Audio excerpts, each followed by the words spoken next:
ជីក្រក្នុងព្រៃធំនេះហើយថ្ងៃនេះយ៉ាវយ៉ាវមានបាយហូបហើយ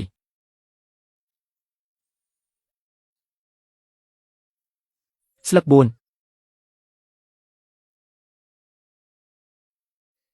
សង្ឃឹមថាយ៉ាយ៉ាលែងត្រូវគេស្អប់លែងត្រូវអ្នកភូមិថាទៀតថាមាត់ស្លាតូចចង្អៀតណាស់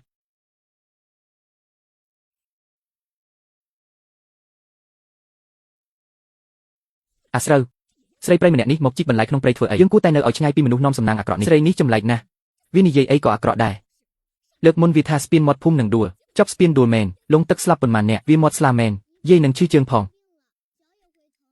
យ៉ាយ៉ាមានថ្នាំជួយយាយបានពេពេមិនចេះនិយាយក៏បិទមាត់ធ្វើមិនដឹងទេឆ្ងាយកុំឲ្យតំណាងងាប់ទៅ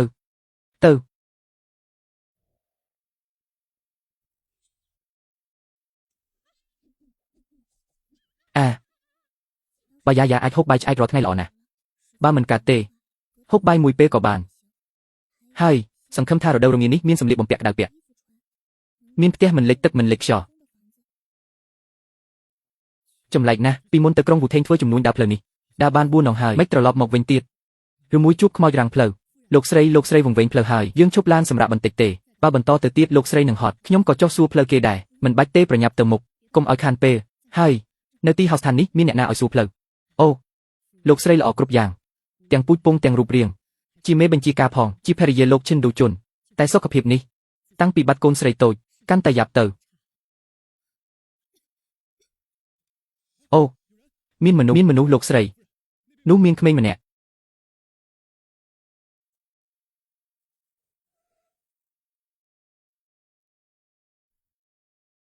ស្រីសួរឯងដឹងផ្លូវទៅសង្ហូទេមិននិយាយផ្ទះឯងនៅណាឪពុកម្ដាយឯងនៅណាកូននេះមិនមែនជាមនុស្សថ្លង់ទេនិយាយតិចកុំឲ្យកូនគាត់ភ័យកូនស្រីតូចអូនមើលទៅគួរឲ្យខ្លាចណាស់មែនទេ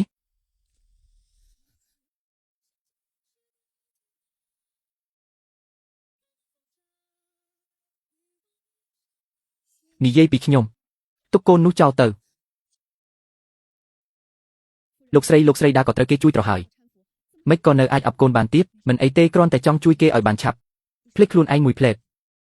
លោកស្រីសូមលោកស្រីទុកកូនដែលនាំសំណាងអាក្រក់នោះចោលកូននាំសំណាងអាក្រក់លោកស្រីតើលោកមានន័យយ៉ាងម៉េចកូននេះគួរឲ្យស្រឡាញ់ណាស់មិនក៏ខ្លាចជាអ្នកនាំសំណាងលោកស្រីមិនមែនជាអ្នកភូមិយើងទេមិនដឹងថាកូនស្រីនេះចម្លែកណាស់លោកស្រីស្លៀកពាក់ល្អហើយមានឡានតូចទៀតមើលទៅដូចអ្នកមាននៅឲ្យឆ្ងាយពីក្មេងស្រីតូចនេះកុំឲ្យរងគ្រោះកូនស្រីតូចនេះឈ្មោះយ៉ាយ៉ាគឺជាអ្នកនាំសំណាងអាក្រក់មកដូចឯកអ្វីទៅជាអ្នកនាំសំណាងអាក្រក់គាត់គ្រាន់តែជាកូនតូចតែគាត់អាចធ្វើអ្វីមិនក៏អ្នកទាំងអស់គ្នាមានចិត្តអាក្រក់ចំពោះគាត់ម្ល៉េះលោកស្រីដាយឺតប្រយ័ត្នសុខភាពមីងធ្វើល្អបានល្អមីងឈឺមិនវិលមុខទេកូនតូចនេះមិនមែនជាមនុស្សថ្លង់ទេ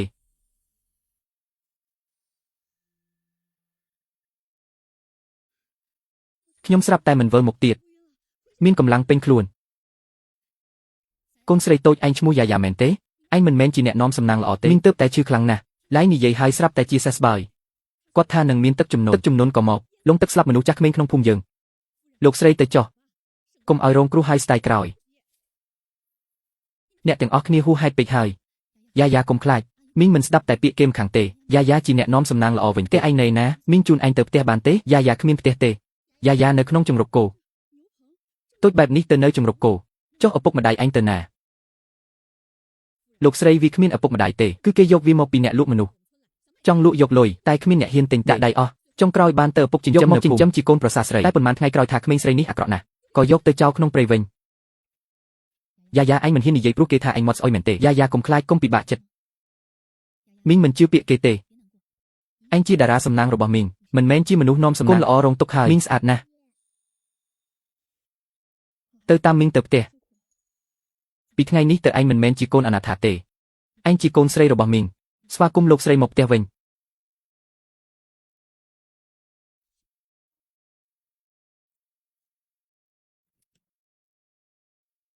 លោកស្រីពីមុនដើរត្រូវគេជួយ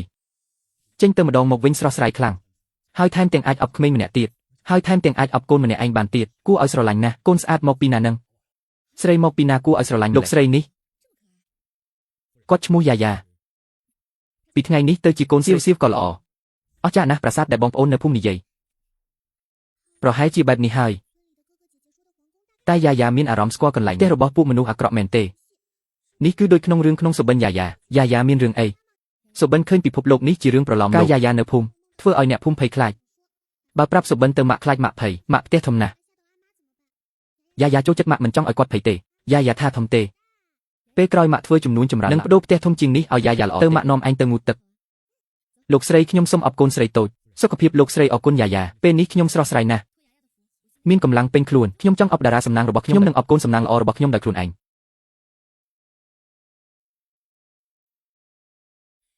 នាងតូចស្អាតណាស់គួរឲ្យស្រឡាញ់ចិត្តខ្ញុំរលាយអស់ហើយ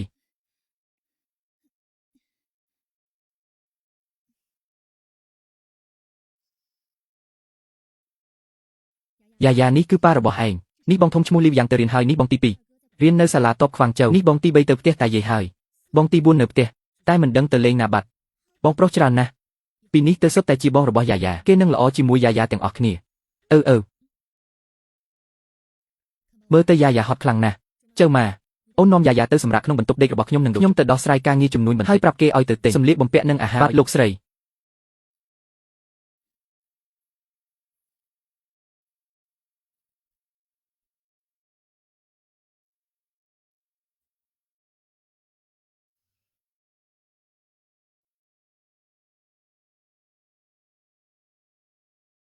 យាថាម៉ាក់យកក្មេងស្រីម្នាក់មកចិញ្ចឹមបាទកូនតូចលោកស្រីយកនាងតូចមកចិញ្ចឹមនេះពិតជាកូននាំសំណាងមែនតើអីទេពកាយសំណាងចេញក្រៅណាក៏ហើយនាំសំណាងដែរកាយសំណាងដូចជាដុំថ្មនៅដេរើបានដែរឬអ្នកណាជឿពីឯងអូកូនតូចពាក្យនេះកុំឲ្យលោកស្រីមិនដឹងទេតាំងពីមានកូនស្រីសប្បាយយ៉ាងម៉េចសប្បាយអីហេតុអីត្រូវតែមានកូនស្រីខ្ញុំមិនចូលចិត្តប្អូនស្រីម៉ាក់ចង់បានកូនស្រីទើបសម្រាលបានបងប្រុស4នាក់បើម៉ាក់មិនសម្រាលទេសុខភាពយើងក៏មិនសូវអន់ដែរកូនស្រីក៏ដូចកូនប្រុសដែរសុទ្ធតែជាការរំខាននាងចៅឥឡូវកំពុងដេកក្នុងបន្ទប់លោកស្រីនិងលោកម្ចាស់អីបន្ទប់ប៉ាខ្ញុំមិនឲ្យចូលម៉ាក់ឲ្យក្មេងព្រៃនោះដេកទីនោះកូនតូចកុំខឹងនាងតូចកំពុងដេកកុំដាស់នាងក៏សមនឹងដេកលើគ្រែម៉ាក់ដែរមានបានជាប្អូនស្រីខ្ញុំឈិនសៀវអូលោកស្រីស្រឡាញ់នាងតូចណាស់កូនតូចមិនពេញចិត្តនាងតូចនឹងពិបាកចូលរួមគ្រួសារនេះម៉ាក់ស្រឡាញ់កូនស្រីណាស់ឥឡូវមានកូនស្រីពិតប្រាកដជាមិនស្រឡាញ់ពួកយើងទៀតទេមិនចម្លែកទេដែលត្រឡប់មកវិញក៏ទៅរកស៊ីភ្លាមមិនសួរអីសោះកូនខ្ញុំដែលខ្វិនជើងនេះមិនចាំជួបក្មេងស្រីនោះខ្ញុំនឹងបន្លាចវាម្ដងបន្លាចគាត់ឲ្យរត់នេះហើយជាក្មេងស្រីព្រៃដែលម៉ាក់យកមកចិញ្ចឹមនាងគួរឲ្យស្រឡាញ់ណាស់អុយកូនប្រុសរបស់ខ្ញុំឲ្យលោកស្រីគាត់ចូលចិត្តនាងស្រីខ្លាំងណាស់កុំឲ្យនាងភ័យអីបើមិនដូច្នេះទេលោកស្រីត្រឡប់មកវិញនឹងខឹងអ្នកណាថាខ្ញុំចង់បន្លាចគាត់លោកទើបតែថាមិនចូលចិត្តប្អូនស្រីខ្ញុំស្អប់ម៉ាក់ណាស់ព្រោះចង់បានកូនស្រីទើបរាងកាយមិនល្អប៉ុន្តែនិយាយត្រឡប់វិញយកកូនស្រីតូចនេះមកចាត់ទុកថាមានកូនស្រីមិនចង់គិតរឿងមានកូនទៀតទេរាងកាយនឹងមិនចុះខ្សោយទៀតទេដូច្នេះមានក្មេងស្រីតូចនេះក៏ជាការល្អដែរកូនប្រុសតូចលោកបដូរមុខលឿនជាងបដូរសៀវភៅទៅទៀតទៅធ្វើការរបស់ឯងទៅខ្ញុំមើលទៅឈ្មោះឲ្យប្អូនស្រីបដូរហើយពីក្មេងស្រីព្រៃខ្លាយជាប្អូនស្រីគួរតែចូលចិត្តយ៉ាខ្លាំងខ្ញុំអាចស្ងប់ចិត្តហើយប្អូនស្រីឲ្យគួរឲ្យស្រឡាញ់ណាស់តែនៅតូចពេកបន្តិចអាយុ5ឆ្នាំហើយមិននៅតូចម្លេះហើយហេតូចតែគួរឲ្យស្រឡាញ់បងទី4អ្នកគឺជាបងទី4ក្នុងរូបថតដែលមកឲ្យខ្ញុំមើលខ្ញុំជាបងប្អូនស្រីល្អហើយបងម្ដងទៀតមើលបងល្អណាស់ហើយម្ដងទៀតបងល្អណាស់ឈ្មោះអីគេយ៉ាយ៉ាពីរោះណាស់ឈ្មោះគួរឲ្យស្រឡាញ់ណាស់ឈើច្រត់អស់ហើយខ្ញុំចង់ឲ្យប្អូនស្រីចាប់អារម្មណ៍ល្អបងនាំប្អូនទៅញ៉ាំរបស់ឆ្ងាញ់ល្អទេ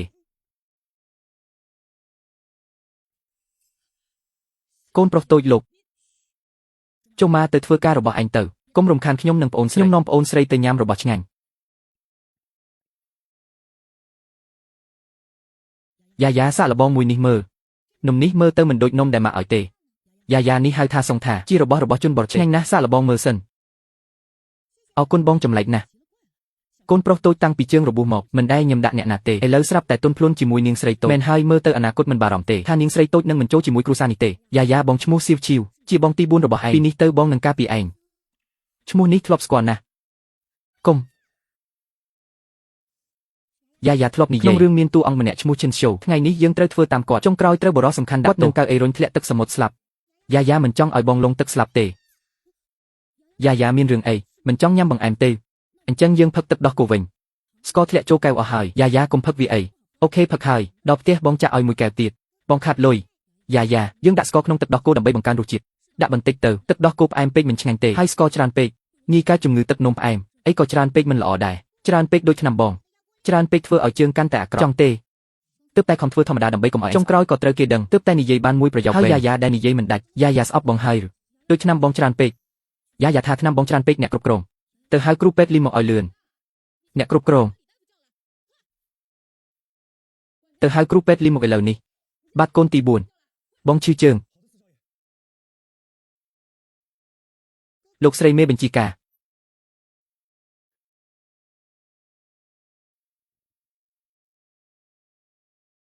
ជើងកូនលោកជ្រលក់ទឹកជង្គង់ទាំងពីររងរបួសខាងក្នុងត្រូវថែទាំឲ្យបានល្អមិនអីទេបងមិនឈឺទេកូនទី4គ្រូពេទ្យលីមកហើយគ្រូពេទ្យលីមើលជើងខ្ញុំម្ដងចម្លែកណាស់តាមទ្រឹស្ដីជើងកូនសៀវគួរអីកាន់តែធ្ងន់ធ្ងរពាក្យនេះឯងថាចិត្តកន្លះឆ្នាំមុនឯងថាជើងខ្ញុំមិនហើយថានឹងជាសេសបាយលឿន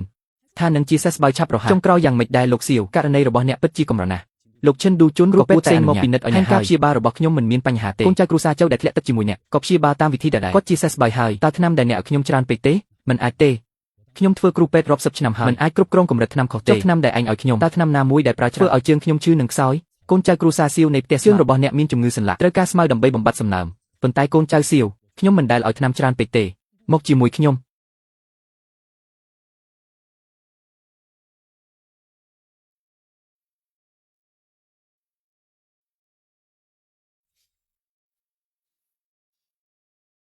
របស់ទាំងនេះមានក្លិនស្មៅខ្លាំង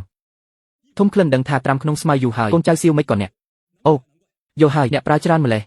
ទាំងនេះជារបស់អ្នកចំកប់ចិត្តឪពុកខ្ញុំពេលដឹងពីជំងឺនិងថ្នាំដែលខ្ញុំត្រូវការគេផ្ញើមកខ្ញុំប្រញាប់ចង់ឲ្យជើងជាសេសបាយមិនគិតក៏យកមកប្រើទាំងអស់មិនដឹងថាថ្នាំមានជាតិពុលទេ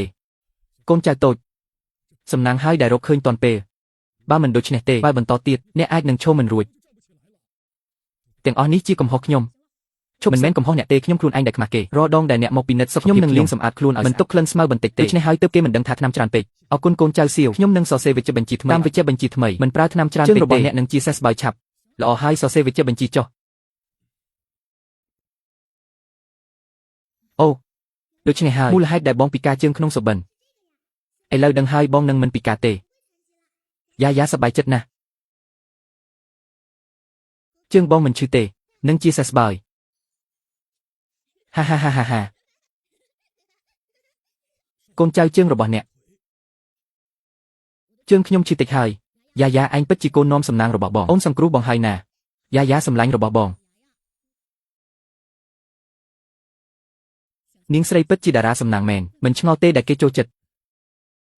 អត់ល្អទេឌូជុនមកវិញហើយគាត់មិនទាន់ដឹងរឿងនាងយ៉ាទេឌូជុននេះដោយសារប្រពន្ធគាត់ឈឺគាត់មិនចូលចិត្តក្មេងស្រីតូចទេបើគាត់មិនពេញចិត្តនាងយ៉ាចង់បណ្ដេញនាងចេញធ្វើម៉េចពិបាកណាស់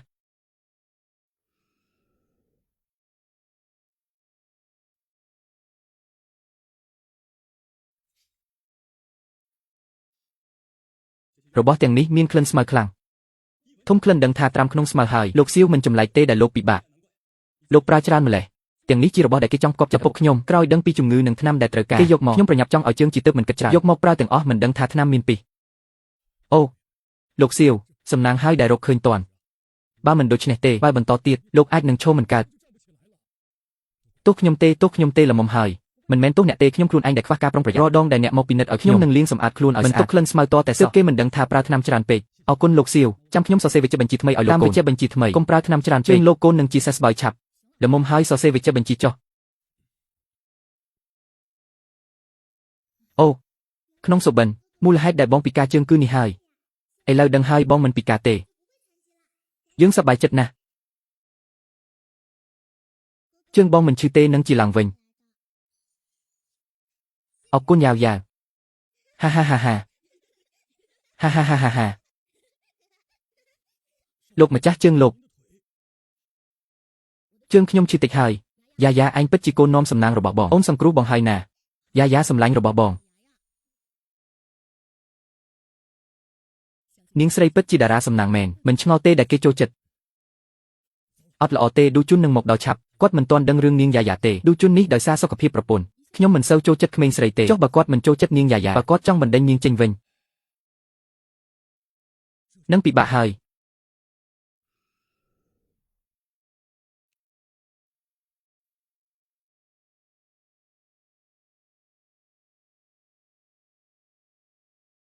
អ្នកធ្វើការយោធីចប់ហើយ នឿយហត់ហើយមែនទេខ្ញុំត្រឡប់មកពីប្រជុំជំនួញដំណើរការល្អទេអ្វីរួមទាំងអស់ល្អហើយអាយ៉ាងមកដល់ផ្ទះហើយកុំនិយាយពីការងារមើលអ្នកនឿយណាស់យើងសម្រាប់លេងជាមួយកូនស្រីវិញមិនក៏គិតដូច្នេះអ្នកណាប្រាប់អ្នកថាខ្ញុំមានកូនទៀតខ្ញុំយកកូនស្រីម្នាក់មកចិញ្ចឹមនាងគួរឲ្យស្រឡាញ់ស្អាតនិងចេះស្ដាប់បង្គាប់ណាស់បើមិនអញ្ចឹងទេតើអ្នកគិតថាខ្ញុំមានកម្លាំងចិត្តម៉េច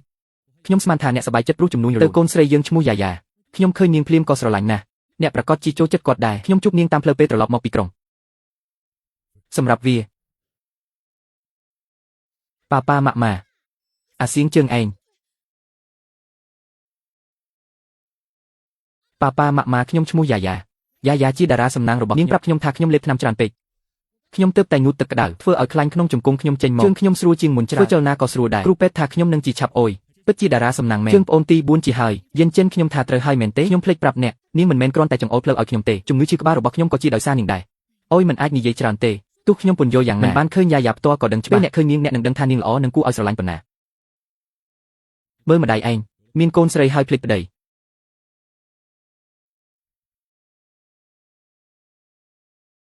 អុយឯងជាកូនស្រីម៉ាក់យ៉ាយ៉ាហាយ៉ាយ៉ាប៉ានេះហើយប៉ាឈ្មោះឈិនយ៉ាឈ្មោះហើយយូណេងជាមេតបសង្ហូចាំទុកណាថាឯងត្រូវគេសង្កត់សង្កិនក្នុងភូមិមែនទេកុំខ្លាចឥឡូវឯងមានប៉ានិងម៉ាក់ហើយពីនេះទៅគ្មានអ្នកណាហ៊ានធ្វើបាបឯងទេបើមានអ្នកណាហ៊ានធ្វើបាបឯងប៉ានឹងបាញ់វាមួយគ្រាប់ស្លាប់ល្អហើយយូណេងខ្ញុំដឹងថាអ្នកចូលចិត្តកូនស្រីតែកុំបង្វិលគាត់ពេកណាប៉ាឈ្មោះឈិនយ៉ានឈ្មោះនេះស្គាល់ណាស់មេអាក្រក់ធំប៉ាគឺមេអាក្រក់ក្នុងរឿងក្នុងសុបិននោះ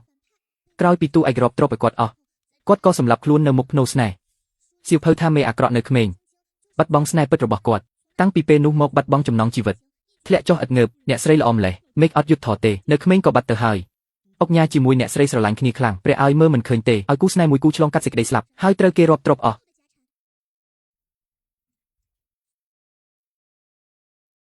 ចុងក្រោយសម្លាប់ខ្លួននៅមុខភ្នូស្នេហ៍អាយ៉ានអញមកនៅជាមួយអញហើយមីងមើលយ៉ាយ៉ាវើមកហើយយ៉ាយ៉ាមិនចូលចិត្តបែបនេះទេខ្ញុំគ្រាន់តែស្រឡាញ់យ៉ាយ៉ាស្រឡាញ់ប៉ាត្រូវមានអាយុវែង100ឆ្នាំសប្បាយពេញមួយជីវិត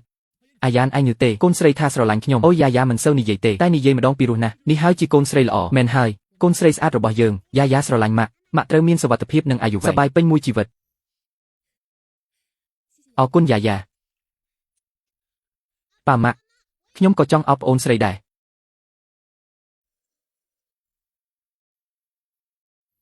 ទៅល្អលោកឌូជុនជាប្រធានសមាគមពាណិជ្ជកម្មសង្ហូឈ្មោះលោកចៅមិនហៅខ្ញុំមុនមិនហៅក្រោយត្រឹមពេលនេះរំខានខ្ញុំលេងជាមួយកូនយ៉ាយ៉ាម៉ាក់ទៅទទួលទូរស័ព្ទសិនចៅចាស់អីគេ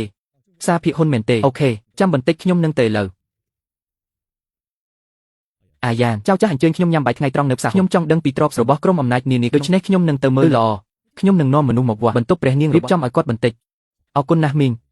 អាសៀវឯងនៅផ្ទះថែរក្សាជើងឲ្យបានល្អប៉ាយ៉ាយ៉ាប៉ាទៅផ្សារហ៊ុនចង់នាំឯងទៅជាមួយប៉ាទេលោកចៅតែងតែចង់បានកូនស្រីចប់ត្រឹមប្រពន្ធចំណុះ5នាក់ឲ្យគាត់កូនប្រុសជាង10នាក់មានកូនស្រីសោះហាល្អណាស់យ៉ាយ៉ាកូនល្អណាស់ខ្ញុំនឹងទៅអួតលោកចៅពីកូនស្រីចូលរបស់ខ្ញុំ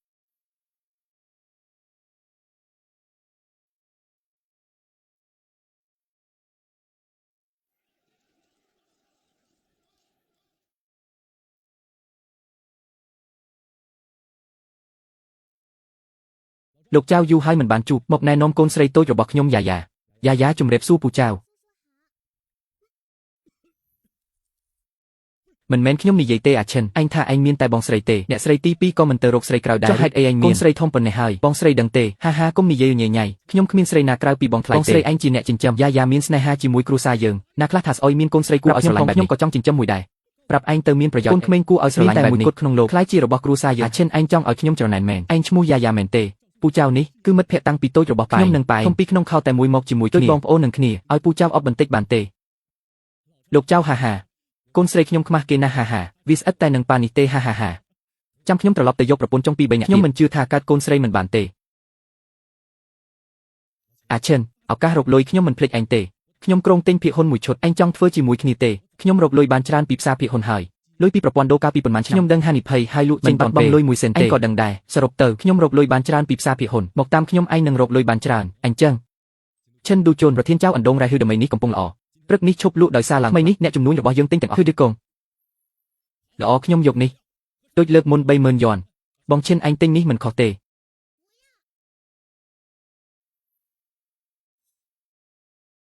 នាងយ៉ាយ៉ាហ្វូស៊ីងថាងយេខ្ញុំមិនសូវណែនាំឲ្យទិញទេថ្មីនេះថាងយេមិនសូវល្អទេជាពិសេសហ្វូស៊ីងឆ្នាំនេះគេចុះទំហំអីវ៉ាន់ហើយមិនគួរទិញទេប៉ាចង់បានលោកប៊ូជុនចង់មើលមួយទៀតទេប៉ាចង់បានល្អទិញនេះសៀវឈិនហ្វូស៊ីងថាងយេខ្ញុំទិញ 50,000 យ៉នឌូជុន 50,000 យ៉នមែន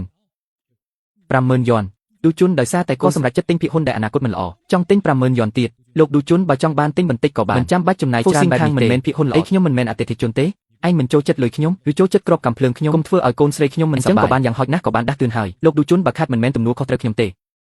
ហាហាហាហាយ៉ាយ៉ាចង់បានភាគហ៊ុនអីទៀតចង់ឲ្យទាំងអស់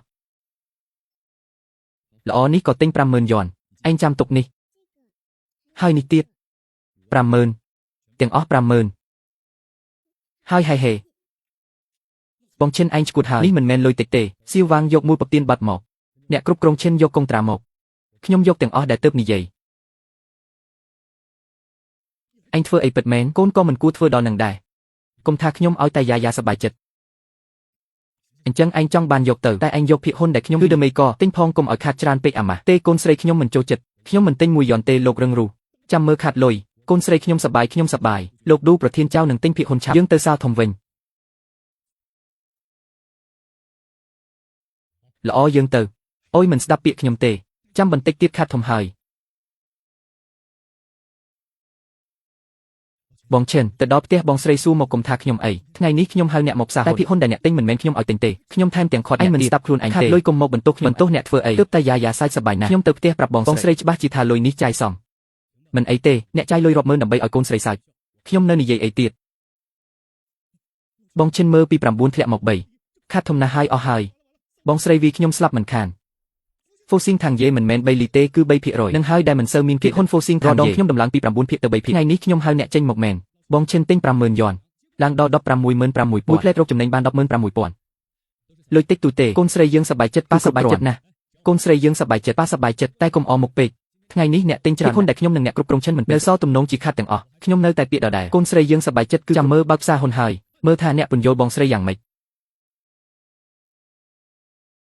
ភាគហ៊ុនທາງជីតាវយេដែលអ្នកទិញមិនពេលនេះគេនិយមកៅស៊ូពីណាងយ៉ាផ្លាស្ទិកស៊ីណាក៏ងាយបែកហើយធ្ងន់ទៀតប៉ុន្មានឆ្នាំនេះសេរ៉ាមិចពិបាកធ្វើជាពិសេសពេលក្រុមហ៊ុន Faben របស់អាល្លឺម៉ង់ចាប់ផ្ដើមផលិតច្រើនអ្នកណាដឹងភាគហ៊ុនតាវយេឡើងថ្លៃទៀតហើយពី 3,000 ឡើងដល់ 5,000 ក្នុងមួយភាគហ៊ុនរឿងនេះទោះមិនខ្ពស់ដូច Foxing ທາງយេតែក្នុងផ្សារហ៊ុនក៏ចាត់ទុកជាឡើងខ្លាំងដែរល្អមានន័យថាអ្នកឈិនយ៉ានទិញ 50,000 យ៉នឥឡូវឡើងដល់ 83,000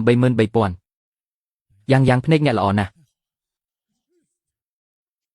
ឌូជុនខ្ញុំទើបតែណែនាំអ្នកឲ្យទិញមួយនេះកូនស្រីអ្នកមិនឲ្យទិញអ្នកក៏មិនទិញភាគហ៊ុននេះលោកអាចទិញបន្តិចយ៉ាងហាងយុនមាននិន្នាការមួយខែនេះពី 8.3% ក្នុងមួយហ៊ុនឡើងដល់1ជ្រុង5ខិត 7,000 ក្នុងមួយនេះប្រកាសជាឡើងទៀតលោកឈិនមុននេះខ្ញុំច្រណែនអ្នកលើកនេះដល់វេនអ្នកច្រណែនខ្ញុំវិញនាវាដឹកទំនិញឆ្ងាយអីទៅមិនមែនទេមកហើយសិនហ៊ូដើមឈើនេះក៏យ៉ាយ៉ាជ្រើសដែរខ្ញុំមិនជឿទេយ៉ាយ៉ាពូកែម្លេះទេមិនមែនពូកែទេយ៉ាយ៉ាឯងជាតារាសំណាងអីហ្នឹងឯងជាអ្នកជំនាញភាគហ៊ុនឬមិនបានឯងទិញអីក៏ឡើងដែរយ៉ាងជាកូនស្រីខ្ញុំអរគុណលោកទីហ៊ានដែលស្ដាប់នាងនិយាយស្មើនឹងការខិតទៅញ៉ាំបាយថ្ងៃត្រង់នៅសាលាភាគហ៊ុនលុយ 95,000 ក្នុងដៃខ្លាយជា 370,000 អ្នកជំនាញល្បែងស៊ីសងអីហ្នឹងយ៉ាងឯងពិតជាតារាសំណាងតូចរបស់ទៅប៉ានាំកូនទៅដល់លេងចៅខ្ញុំទៅមុនសិនទៅទិញអំណោយតូចឲ្យកូនស្រីខ្ញុំ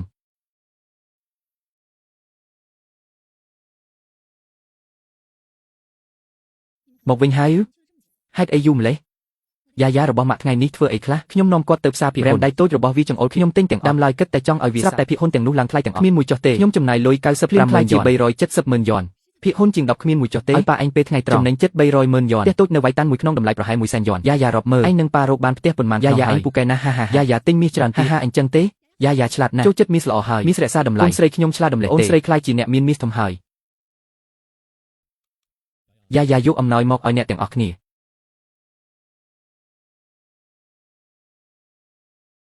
អូយយ៉ាយ៉ាចិញ្ចៀននេះម៉ាក់ចូលចិត្តណាស់អរគុណយ៉ាយ៉ាអរគុណប្អូនស្រីខ្ញុំក៏ចូលចិត្តដែរម៉ាក់បងសប្បាយចិត្តយ៉ាយ៉ាក៏សប្បាយចិត្តហាហា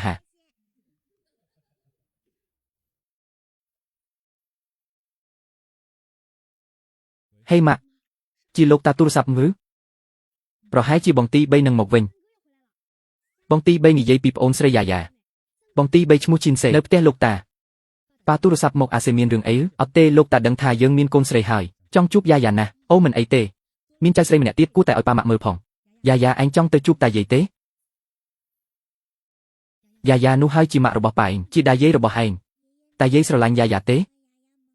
ច្បាស់ជាស្រឡាញ់យ៉ាយ៉ាណាស់យ៉ាយ៉ាល្អម្លេះតាយាយមិនចូលចិត្តយ៉ាយ៉ាយ៉ាងម៉េចទៅគាត់ទាំងពីរប្រកាសជាស្វាគមន៍យ៉ាយ៉ាខ្លាំងណាស់យ៉ាយ៉ាទៅផ្ទះតាយាយវិញប៉ាសន្យាជាមួយគាត់ហើយថាបងទី3របស់ឯងក៏នៅផ្ទះតាយាយដែរឯងត្រូវជួបបងទី3ផងគាត់ក៏ច្បាស់ជាស្រឡាញ់ឯងខ្លាំងណាស់ប៉ុន្តែម៉ាក់និងប៉ាមានការងារនៅក្រុងមិនអាចទៅជាមួយឯងផ្ទះតាយាយទេឯងទៅជាមួយបងទី4វិញល្អទេបានអូនយ៉ាយ៉ាបងនាំឯងទៅផ្ទះតាយាយល្អណាស់ម៉ាក់ទៅរៀបអីវ៉ាន់ឲ្យឯងស្អែកចេញដំណើរទៅ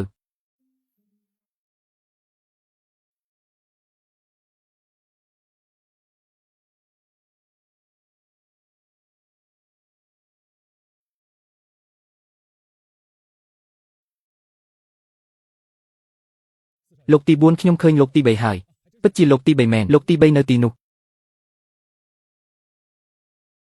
ពើវាងឈប់ឡានត្រង់នេះផ្ទះតានៅចិត្តនេះហើយខ្ញុំនាំយ៉ាយ៉ាទៅជួបបងបន្តិចទៀតយើងដើរទៅផ្ទះតាយាយខ្លួនឯងយកអីវ៉ាន់យើងទៅដាក់សិនបាទលោកទី4ឈិនសើម៉ាក់យើងធ្វើនំគ្នាផ្ការុកជាតិឲ្យយើងទៀតម៉ាក់ឯងធ្វើឲ្យឯងហើយឬម៉ាក់ឯងចេះធ្វើនំទេម៉ាក់ឯងមិនចេះទេបងឈិនសើម៉ាក់គាត់មិនទាន់ចូលផ្ទះបាយផងធ្វើនំឆ្ងាញ់ឲ្យគាត់ហូបយ៉ាងម៉េចកើតឈិនសើឯងនំមកទេនំគ្នាផ្ការុកជាតិរបស់ម៉ាក់យើងឆ្ងាញ់ណាស់ឈិនសើម៉ាក់ឯងគ្មានអ្វីចេះទេតាយាយខ្ញុំថាម៉ាក់ឯងជាកូនប្រសាស្រីអាក្រក់បំផុតមិនបំរើពុកម្ដាយក្មេកមិនថែរក្សាផ្ទះមិនដែលនៅផ្ទះគាត់មិនល្អដូចម៉ាក់ខ្ញុំទេយ៉ាងថ្ងៃមុនប៉ាម៉ាក់ឲ្យខ្ញុំនិងបងទី3មកវិញយកថ្នាំឲ្យតាយាយខ្ញុំមិនចង់មកទេព្រោះក្មេងនៅទីនេះរំខានណាស់យ៉ាយ៉ាកុំស្ដាប់គេនិយាយអីហេតុអីស្រីមិនអាចពូកែត្រូវឲ្យគ្រួសារខាងប្រុសប្រជែងយកយើងពូកែណាស់យ៉ាយ៉ាក៏ពូកែដែរដឹងហើយយ៉ាយ៉ាត្រូវរៀនសៀវភៅឲ្យចេះ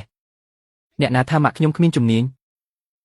គាត់ចេះរកស៊ីគាត់ធ្វើចំនួនគ្រួសារធំណាស់អាជីវកម្មគាត់ដល់បរទេសហើយឆាប់នាំចេញទៅបរទេសម៉ាក់ខ្ញុំជាស្រីពូកែបំផុតធ្វើអីបានស្រីចេញមុខច្រើនពេកមិនមើលផ្ទះមិនល្អជាកូនប្រសាត្រូវគេចូលចិត្តតើវាជារឿងគួរមានមោទនភាពគេមើលងាយតើនេះជារឿងគួរកើតទុកអីកណ្ដោរលោកខ្លះចូលចិត្តធ្វើធំតែការពិតគ្មាននរណាខ្វល់ពីគាត់ទេបងមិនខឹងទេម៉ាក់គេមិនចេះអក្សរប្រហែលនឹងគេធ្វើឲ្យកូនខូចហើយគេមិនដឹងទេព្រោះគេគ្មានចំណេះឯងជាអ្នកណាម៉ាក់យើងជាកូនប្រសាល្អបំផុតក្នុងស្រុកគាត់ល្អជាងម៉ាក់របស់ឈិនស៊ីឆ្ងាយណាស់ហាបងធំមើលនំផ្កាឈូកក្នុងដៃឯងមានដង្កូវហើយដង្កូវច្រើនណាស់ពិតជាខូចគុណភាពហើយអ្នកទាំងពីរទើបតែភ្លេចខ្លួនអូអ្នកថាម៉ាក់ឯងមិនចេះអក្សរហើយមើលទៅមានមោទនភាពខ្ញុំមើលម៉ាក់ឯងមើលថ្ងៃផុតកំណត់ម្ហូបមិនយកទេឃើញទេឲ្យឯងស៊ីដង្កូវឲ្យកូនស៊ីដង្កូវប្រកាសជាមិនខុសតែម្ដងទេប្រហែលរបស់ឯងទៀតក៏ខូចដែរផាងឯងធ្វើអីតាយាយឯងនិងប៉ាឯងខ្ញុំញ៉ាំបាយឆាដែលម៉ាក់ឯងធ្វើហើយរួចដួលសន្លប់អស់ហើយទៅហៅគ្រូពេទ្យឲ្យលឿនហានេះហើយជាកម្មផលដាថាហាយ៉ាអញជាប្អូនស្រីតូចដែលប៉ាថាតាមទូរស័ព្ទយ៉ាអញគួរឲ្យស្រឡាញ់ណាស់ជំរាបសួរបងទី3អើយហាលោកឈិនឮថាកូនប្រសាបងចិញ្ចឹមកូនស្រីមួយបាត់ចុងក្រោយបងអ្នកមានចៅស្រីហើយមែនហើយថ្ងៃនេះអាស៊ីវនាំក្មេងស្រីនោះមកខ្ញុំចង់មើលថាវាជាក្មេងបែបណាដែលធ្វើឲ្យយូនជេងខ្ញុំវង្វេងស្មារតីអើយខ្ញុំថាយកផើងផ្កាមកឲ្យខ្ញុំអើយផ្កាបូកគោនេះអញ្ចឹងខ្ញុំមិនសុភាពទៀតទេហើយបងឈិនកុំយកច្រឡំខ្ញុំគ្រាន់តែយកមកឲ្យមើលប៉ុណ្ណោះតាមផ្កាបានល្អម្លេះពិបាកណាស់ផ្កាដើក្តៅសាត់លឿនណាស់ផ្កាខ្ញុំដាំនេះរសាត់យូរណាស់ឯងធ្លាប់ឃើញទេផ្កាដែលល្អហើយរសាត់យូរម្លេះមិនឲ្យខ្ញុំទេយកមកធ្វើអីផ្កាល្អម្លេះបើគ្មានមនុស្សមើលច្រើនទេខាត់ដែរឯងមើលនឹងហើយឯងអួតអាំងទេនេះហើយមើលឯងអួតអាំងទេហើយថាលោកតាជេងចាស់ជាងលោកតាយើងអាចដាំផ្កាបានលោកម្ចាស់យើងមិនអាចស្មើលោកជេងទេមែនហើយផ្កាប្រភេទដូចគ្នាតែលោកជេងដាំល្អជាងលោកម្ចាស់យើងទាំងលោកម្ចាស់ថែទាំយ៉ាងយកចិត្តទុកដាក់ចម្លែកណាស់លោកជេងខ្ញុំថាផ្កាឯងពណ៌ស្រាលពេកមើលមិនស្អាតទេអូនយកទៅវិញឯងទើបតែថាមិនដូច្នេះទេឯងខ្លាចចៅស្រីឯងគិតថាឯងដាំផ្កាមិនស្មើខ្ញុំអញ្ចឹងខ្ញុំឲ្យឯងខ្ចីផ្កាពេលចៅស្រីឯងមកវិញឯងថានេះជាអ្វីដែលឯងដាំអ្នកណាចង់បានខ្ញុំមិនយកទេហាត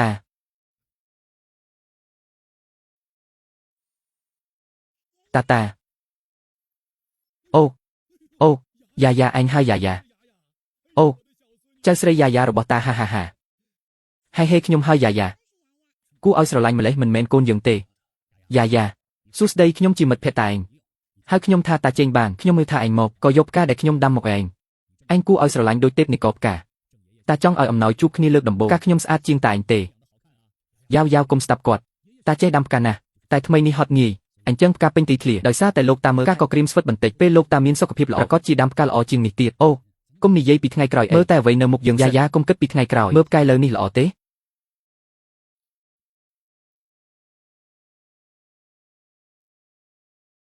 ទឹកកកខ្វក់លេចចេញមកយ៉ាទឹកកកខ្វក់អីលោកតាមិនយល់ទេតែឯងផ្ទះយើងមានបំពង់បង្ហូរទឹកទេប្រកាសជាមានផ្ទះធំបែបនេះមិនភ្ជាប់បំពង់បង្ហូរទឹកយ៉ាងម៉េចអ្នកមាននៅក្បែរនេះសុទ្ធតែមានបំពង់បង្ហូរប្រហែលបំពង់បង្ហូរក្រោមដីផ្ទះយើងលេចទឹកកកខ្វក់ជ្រាបចូលសួនរូបផ្កានៅក្នុងទឹកយូរនឹងរលួយជាពិសេសទឹកកកខ្វក់នោះកាន់តែអាក្រក់យ៉ាបងប្រាប់ត្រូវទេទឹកកកខ្វក់លេចចេញមកតែឯងនិយាយការពិតពេលខ្ញុំចូលមកខ្ញុំធំក្លិនស្អុយបន្តិចហើយប្រហែលជាបំពង់បង្ហូរលេចមែនលោកតាមើលយើងមើល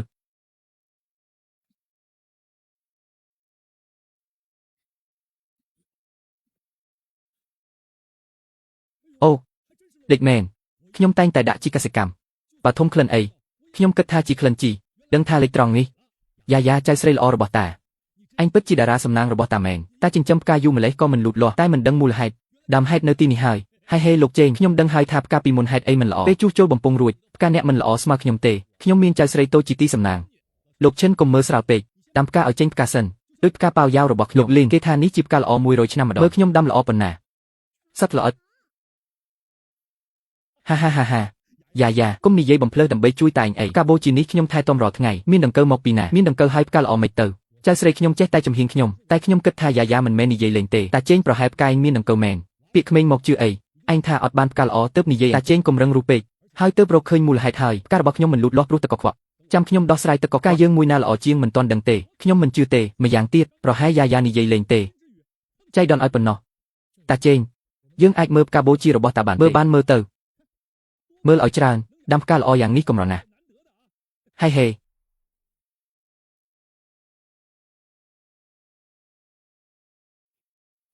នេះជាជំងឺស្លឹកក្រហម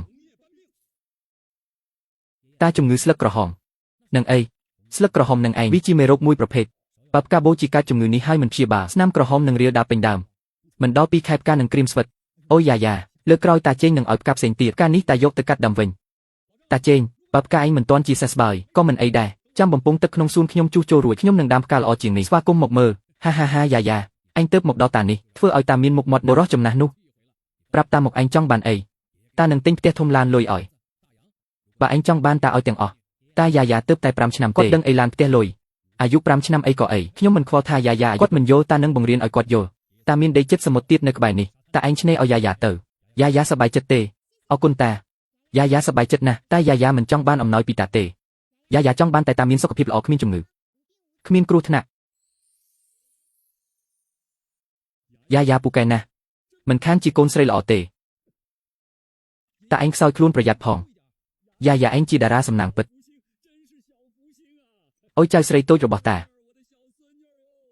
ហាល្អណាស់ហាសឺអាសៀវយាយឯងនៅផ្ទះយាយចៅយ៉ាមកដល់មុនម៉ោងជាង1យាយឯងមិនទាន់ដឹងទេប្រហែលនៅលេងបៀទៀតទៅហើយយាយមកវិញផងតាយ៉ាសប្បាយចិត្តដែលមានតាយាយឬក៏បងនឹងខ្ញុំនាំយ៉ាទៅរកយាយយ៉ាចង់ទៅរកយាយជាមួយគ្នាទេបាត់ល្អដែរយកយ៉ាទៅឲ្យយាយភ្ញាក់ផ្អើលហា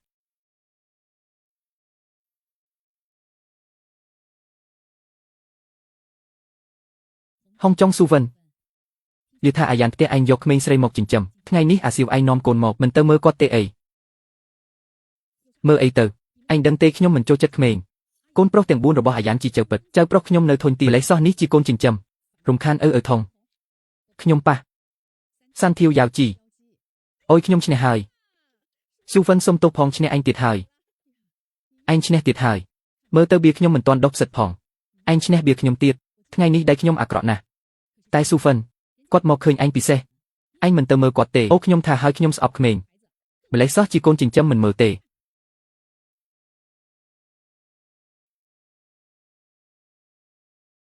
យាយ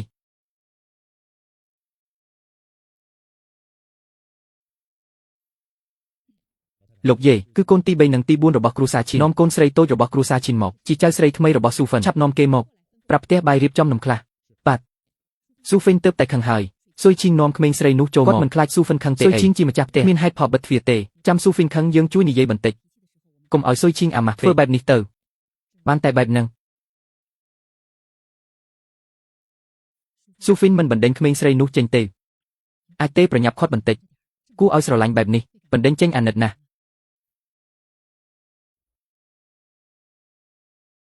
ចៅស្រីឲ្យឯងជាចៅស្រីតូចរបស់យាយនេះជាស៊ូហ្វាន់ដែលយើងស្គាល់មិនមែនថាមិនចូលចិត្តក្មេងទេប្រែប្រួលណាស់តែក៏សមហេតុផលស៊ូហ្វាន់សំណាងពេកបើខ្ញុំមានចៅស្រីគួរឲ្យស្រឡាញ់បែបនេះខ្ញុំពិតជាអួតរាល់ថ្ងៃឯងឈ្មោះអីគេយាយខ្ញុំឈ្មោះយ៉ាយ៉ាឈ្មោះគួរឲ្យស្រឡាញ់ដូចឯងដែរមកនេះយាយចៅនេះយាយលាវនេះយាយសុនសួស្ដីយាយចៅសួស្ដីយាយលាវយាយសុនសួស្ដីយាយចៅយាយលាវយាយសុនសួស្ដីកូនចេះគួរសមទាំងអស់ស៊ូហ្វិនចៅស្រីមកហើយនៅលេងទៀតទេវាហេតុអីមិនវាយវាមួយដៃនេះសិនអាសៀវអាសឺទៅលេងមុខផ្ទះសិនឲ្យយ៉ានៅលេងមកជុំជាមួយយាយ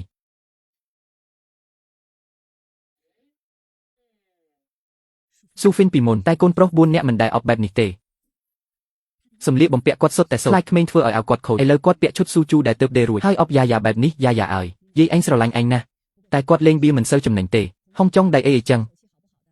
ស៊ូហ្វិនមិនខ្វះលុយទេឥឡូវមានចៅស្រីល្អបែបនេះគាត់មិនខ្វល់ទៀតទេប៉ាតុងខ្ញុំស៊ីលូតុងអុយស៊ូហ្វិនឯងស៊ីលឿនណាស់វ៉ាន់ខ្ញុំប៉ះអានេះពីរបេកអុយស៊ូហ្វិនដែលឯងមើលទៅល្អហើយណាហុងចុងហ៊ូហើយហ៊ូលឿនណាស់សរុបមិនទាន់ទាញបៀប៉ុន្មានសន្លឹកស៊ូហ្វិនឯងលេងបៀមិនចេះចាញ់ទេម្ដងនេះឈ្នះស្រួលប៉ុណ្ណាយ៉ាមកដៃឯងល្អឡើងមែនកូនជាតារាសំណាងរបស់យាយឈ្នះលុយមិនសំខាន់ទេយាយឃើញវាហើយសប្បាយចិត្តហាមកយើងបន្តទៀតអុយសន្លឹកល្អទៀតហើយ3ខ្សែ60000ខ្ញុំឈ្នះទៀតហើយមិនដឹងក្មេងតូចនេះជាតារាសំណាងចៃដន្យឲ្យអីម្លេះស៊ូហ្វិនអបគាត់សំណាងក៏ល្អលេងទៀតខ្ញុំមិនជឿថាវាជ្រៅម្លេះទេអុយខ្ញុំឈ្នះទៀតហើយឈ្នះពីដើមខ្ញុំមិនទាន់រៀបសន្លឹកអស់ផងសុផុនឯងឈ្នះហើយឈ្នះពីដើមទៀតសុផុនឯងនិយាយលេងហើយខ្ញុំនិយាយលេងពីអ្នករាល់គ្នាឯណាមើលទៅនឹងហើយឈ្នះធំពិតជាថែនហ៊ូអុយឈ្នះពីដើមមែនសុផុនដៃឯងល្អណាស់អូនកាន់យ៉ាតែល្អមិនអាចថាបានអាយ៉ានផ្ទះឯងនេះមិនមែនឲ្យឯងយកចៅស្រីមកចិញ្ចឹមទេច្បាស់ជាយកតារាសំណាងមកចិញ្ចឹមហើយតាំងពីយ៉ាមកស៊ូហ្វិនឈ្នះ3ដងហើយអស់ចាយម្លេះមកលេងមួយទៀតអត់ទេអត់លេងទេថ្ងៃនេះខ្ញុំឈ្នះគ្រប់ហើយអត់លេងទេឯងចាញ់ជាប់មិនព្រមឈប់ទេឥឡូវឈ្នះជាប់តែឈប់លេងនេះមានយ៉ាជាតារាសំណាងយើងបន្តទៀតអត់លេងទេព្រោះយ៉ាផ្ទះយើងត្រឡប់មកវិញនឹងហើយទើបអត់លេងយាយត្រូវនៅជាមួយយ៉ាឲ្យច្រើនលេងមកជុងអីសំខាន់ជាងយ៉ាខ្ញុំនាំយ៉ាទៅរកកូនប្រុសទាំងពីរទៅផ្ទះសិនយ៉ាយើងទៅរកបងប្រុសទៅផ្ទះជាមួយគ្នាណាហាសុផុនខ្លួនគាត់នឹងឪពុកគាត់មិនសូវល្អជាប់ថ្ងៃនេះមានកម្លាំងមែននៅតែអាចលើកយ៉ាបានមានការសប្បាយចិត្តក៏មានកម្លាំងដែរអ្នកណាមានចៅស្រីបែបនេះមិនសប្បាយចិត្តអីខ្ញុំថាយ៉ាជាតារាសំណាងមែនតែសុផុនយើងដឹងហើយគាត់លើកយ៉ាមួយអុយហា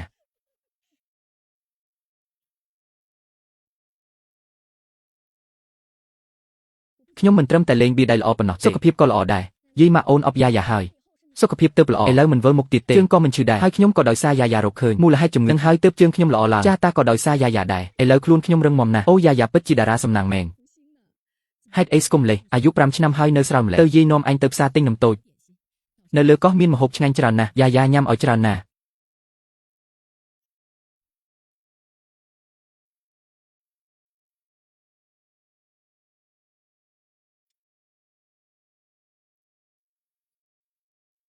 នំផ្កាម្លិះផ្អែមឈ្ងុយទន់ល្មួយយ៉ាចង់ញ៉ាំទេអញ្ចឹងទៅយាយទេលោកយាយចង់ទិញនំផ្កាម្លិះឲ្យកូនថ្ងៃនេះយើងមានកម្មចង់សាកល្បងទេកម្មវិធីពិសេសយ៉ាងម៉េចដែរនំផ្កាព្រីមមាន25ដុំក្នុងនំ7ដុំមានដាក់ផ្លែព្រូនក្រហមពីក្រោមអ្នកអាចទិញដោយខ្លួនឯងបើអ្នកជ្រើសយកនំដែលមានផ្លែព្រូនពីក្រោមត្រូវហើយនឹងបន្ថែមមុខម្ហូបថ្មីរបស់ហាងនំផ្កាម្លិះជាមួយគួរឲ្យចាប់អរគុណលោកយាយដែលសរសើរនំផ្កាម្លិះរបស់អ្នកក៏មិនថ្លៃដែរហើយធ្វើកម្មវិធីបែបនេះមិនខាតប្រាក់ទេយើងធ្វើជំនួញនំបុរាណប៉ុន្មានឆ្នាំនេះពិបាកណាស់នំស្រស់ពីបរទេសចូលមកច្រើនពេកយើងក៏មិនអាចប្រកួតប្រជែងជាមួយគេបានដូច្នេះត្រូវខំបង្កើតរបស់ថ្មីលោកយាយចង់យកកូនមកសាកល្បងទេអញ្ចឹងក្នុងឆ្នាំនេះមាន7ដុំដាក់ផ្លែព្រូនមែនទេបាទល្អយ៉ាឯងជ្រើសមកបានហើយអូយ៉ាជ្រើសបានដុំដាក់ផ្លែព្រូនហើយសូមអបអរសាទរលោកយាយសូមអបអរសាទរកូនស្រីយើងជូននំដំឡូងជ្វាមួយដុំយ៉ាចង់បានទៀតទេឲ្យយាយនឹងបងប្រុសអូយ៉ាពូកែណាស់ហាប្អូនស្រីល្អណាស់អូមានផ្លែព្រូនទៀតហើយសូមអបអរសាទរកូនស្រីតូចបាននំថ្មីមួយដុំទៀតយ៉ាពូកែណាស់យ៉ាល្អណាស់នេះអូមានផ្លែព្រូនទៀតហើយអូនេះក៏មានផ្លែព្រូនដែរនំផ្កាម្លិះ25ដុំមាន7ដុំដាក់ផ្លែព្រូនពីក្រោយស្រីនេះជ្រើសតែ7ដុំហើយ7ដុំនោះសុទ្ធតែមានផ្លែព្រូន ស្រីនេះមិនមែនជាអ្នកសំគំនិតទេមែនហើយហើយអ្វីរើសចៃដន្យឲ្យតែបានដុំដាក់ផ្លែព្រូនទាំងអស់មិនមែនការព្រីមទាំងអស់មានផ្លែជូជូពីក្រោមដើម្បីតាក់ទាញអតិថិជនមាន7ដុំដាក់ផ្លែទេគ្មានរឿងបែបនេះទេធ្វើចំនួនស្មោះត្រង់មិនបោកប្រាស់បើមិនជឿមើលទៅអូយនំដែលក្មេងស្រីនោះមិនជ្រើខាងក្រោមគ្មានផ្លែឈើចឹងមិនមែនល្បិចរបស់សំណាងរបស់ក្មេងស្រីតូចនេះហើយ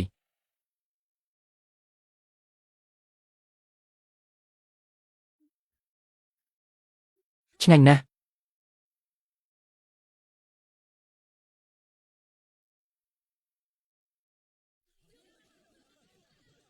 មើលទៅនំផ្កាំលីសរបស់ហាងនេះឆ្ងាញ់ណាស់ហើយកែខ្ញុំយកនំភពផ្កាំលីសមួយខ្ញុំក៏ចង់បានដែរគុំដណ្ដើមគ្នាខ្ញុំសូមឈរតម្រង់គុំប្រញាប់គ្រប់គ្នាមានចំណែកហាងយើងកំពុងដុតថ្មីមានគ្រប់គ្នាទេលោកស្រីថ្ងៃនេះអរគុណកូនស្រីតូចរបស់អ្នកប៉ុន្មានថ្ងៃទៀតមកម្ដងយើងមានមុខម្ហូបថ្មីឲ្យភ្លក់ឥតគិតថ្លៃគុំប្រញាប់គ្រប់គ្នាមានទាំងអស់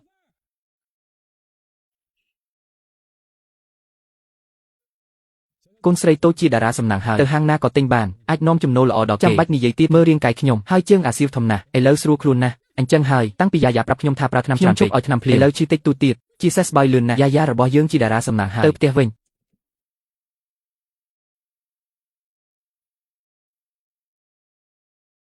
លោកម្ចាស់បំពង់ទឹករបស់លោកមានការលេចធ្លីច្រើនកន្លែងពេលសង់ផ្ទះជាងភ្ជាប់បំពង់ធ្វើការបណ្ដាលឲ្យទឹកលេចធ្លីធ្ងន់ធ្ងរតែជួសជុលមិនពិបាកទេជួសជុលរួចហើយល្អណាស់អរគុណអ្នកគ្រប់គ្រងសូមឲ្យប្រាក់បងប្អូននេះសូមមកជាមួយខ្ញុំទៅបន្ទប់ធំដើម្បីសងប្រាក់ល្អណាស់គ្មានក្លិនស្អុយទៀតទេពេលក្រោយខ្ញុំដាំផ្កាលោកចេញមិនហ៊ានមកអួតខ្លួនទៀតទេខ្ញុំនឹងជួលអ្នកថតរូបប៉ុន្មានអ្នកឲ្យចៅស្រីតូចដូចទេពធីតាផ្ការបស់ខ្ញុំចូលទៅថតរូបខាងក្នុងគាត់ជាស្អាតណាស់អូយចៅស្រីយាយារបស់ខ្ញុំមិនទាន់មកវិញទេប្រហែលជាស៊ូហ្វិនមិនចូលចិត្តយាយាមិនចង់ជួបយាយាអញ្ចឹងអាសៀវនិងយ៉ាស៊ឺទៅជាមួយគាត់ស៊ូហ្វិនមិនធ្វើឲ្យចៅស្រីខ្ញុំភ័យទេណាបើវាស្រែកដាក់ចៅស្រីខ្ញុំធ្វើឲ្យយាយាកើតទុកមិនល្អទេ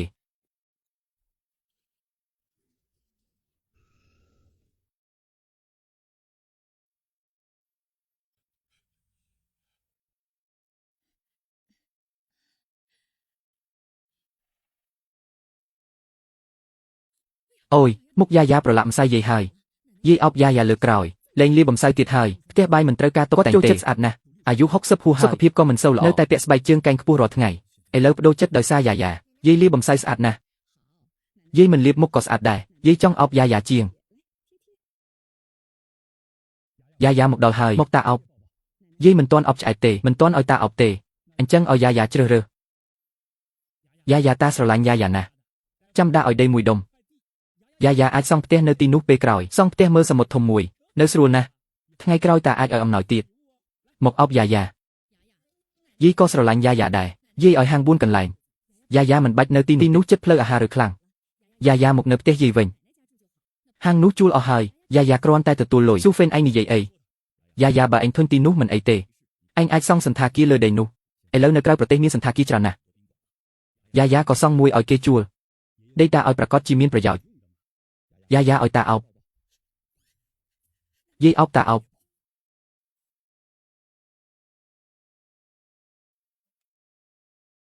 ថ្ងៃនេះមានរឿងអីមើលទៅ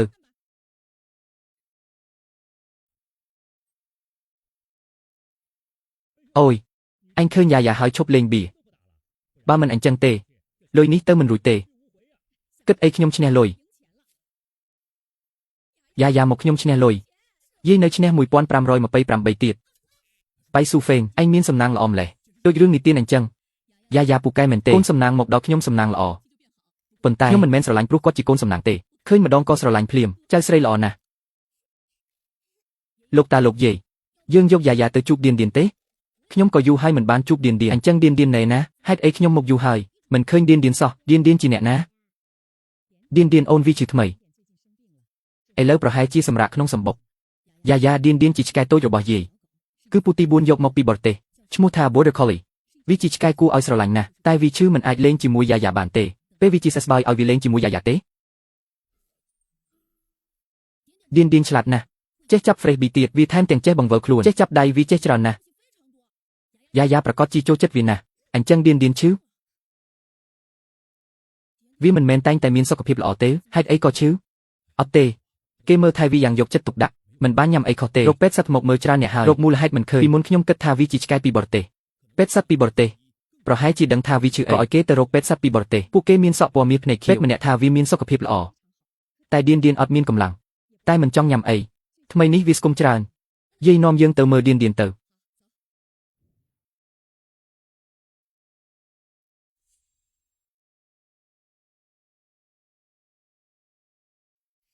សួស្តីលោកយាយជំរាបសួរលោកប្រុសទី4និងនាងតូចលោកយាយឌៀននៅតែមិនញ៉ាំមិនផឹកតែទឹកត្រូវតែយើងចាក់ដោយសឺរ៉ាំងឲ្យវាយើងទើបតែឲ្យទឹកដោះពេលបន្តិចវាផឹកបន្តិចហើយបិទមាត់មិនព្រមផឹកទៀតឥឡូវចង់បើកមាត់វាក៏មិនរួច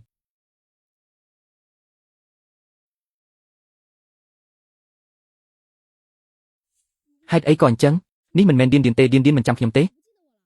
ខ្ញុំចូលចិត្តឲ្យទឹកដោះជូរអូនញ៉ាំអូនចូលចិត្តទឹកដោះជូរណាស់ឌៀននេះគឺយ៉ាយ៉ានេះជាប្អូនស្រីថ្មីរបស់អូនចាប់ដៃជាមួយយ៉ាយ៉ាមើលយ៉ាយ៉ានិងឌៀនចាប់ដៃគ្នាសាកល្បងលើកដៃមើលអីយ៉ាឆ្កែនេះហេតុអីវាញាប់ញ័រម្លេះវាញ័រខ្លាំងណាស់ឌៀនព្រមស្ដាប់បញ្ជាហើយចាប់ដៃមនុស្សវិញហើយមិនក៏ដូច្នេះឌៀនខ្លាចខ្មោច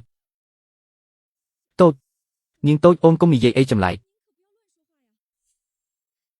មិនអីទេយ៉ាយ៉ាឯងនិយាយអីខ្មោចព្រីអីបើវាធ្វើបាបអ្នកផ្ទះយើងសូម្បីតែឆ្កែយើងខ្ញុំក៏មិនទុកដែរអ្នកណាហ៊ានធ្វើអាក្រក់ខ្ញុំមិនទន់ដៃទេគឺឆ្កែទាំងនោះដែលធ្វើឲ្យឌៀនខ្លាចវាគិតថាជាខ្មោច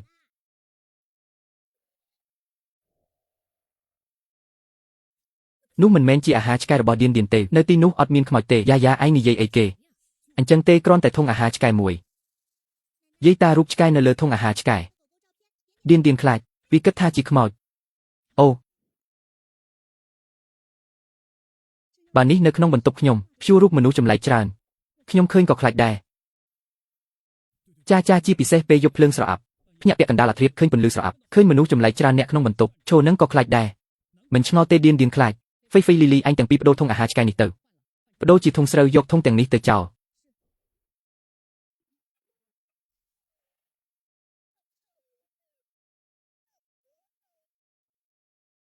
អូយឌៀនមានស្មារតីវិញហើយឌៀនសុំទោសយាយយាយទូចយកឆ្កែថ្លៃដែលវាច្រើនធុងអាហារធ្វើឲ្យឌៀនយាយក៏មិនមែនចិត្តណាទេយាយក៏ចង់ឲ្យឌៀនបានល្អអ្នកណានឹកស្មានថាឌៀនឆ្កែធម្មតាមិនចាំបាច់ស្ថាជារូបឆ្កែអរគុណយ៉ាយ៉ាច្រើនបើគ្មានយ៉ាយ៉ាទេមិនដឹងថាឌៀនអស់ស្មារតីមិនទេឌៀនមកលេងថាស្ហោះទេ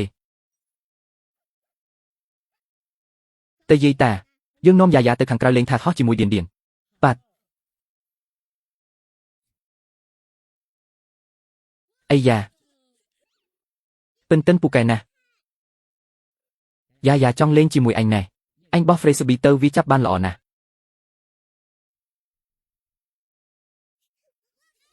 ពិនពូកែណាស់យ៉ាយ៉ាពូកែជាងគេពិនជាសេសបយហើយអរគុណយ៉ាយ៉ាពូកែមែនទែននេះហើយជាចៅស្រីតូចរបស់យាយគួរឲ្យស្រឡាញ់ណាស់ចៅស្រីតូចរបស់យាយមិនត្រឹមតែជាទេពនាំសំណាងទេថែមទាំងឆ្លាតណាស់ចាប់ចំណាំរឿងតូចតាចដែលយើងមើលរំលងចាមែនហើយយ៉ាយ៉ាឆ្លាតជាងគេ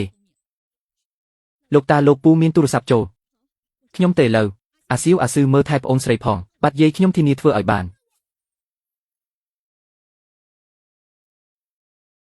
កូនប្រុសទូរស័ព្ទមកធ្វើអីមិនមែនឲ្យយ៉ាយ៉ាត្រឡប់ទៅផ្ទះវិញទេអូអញទីត្រូវហើយ